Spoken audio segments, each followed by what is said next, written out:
Christian mission દ્વારા 250થી વધુ ખેત મજૂરોને ઈસુના પાઠ કરાવતા હિન્દુ સેના દોડી. જામનગર જિલ્લાના જોડિયા તાલુકા પાસે જસાપર ગામે વાડી વિસ્તારમાં ક્રિશ્ચન લોકો દ્વારા વાડીમાં કામ કરતા ખેત મજૂરોને લાભ લાલચ આપીને નાતાલના દિવસે ઈસુના પાઠ કરાવી જમણવારનો કાર્યક્રમ રાખવામાં આવ્યો હતો. આ ઘટનાની જાણ ધ્રોલ હિન્દુ સેનાને થતા ગૌરવ મહેતા અને તેમની ટીમ ઘટના સ્થળે પહોંચી હતી. સ્થાનિક પોલીસ પણ દોડતી થઈ હતી. પોલીસ દ્વારા આ ઘટના અંગે વધુ તપાસ હાથ ધરવામાં આવી.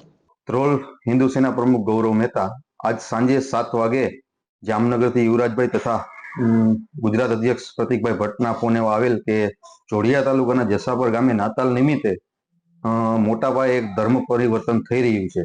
તમે સ્થળ ઉપર જઈ અમારી ટીમ ભગીરથસિંહ કેશવભાઈ ચૌહાણ ને બધા જઈ બ્રિજેશભાઈ પંડ્યા પણ સાથે હતા.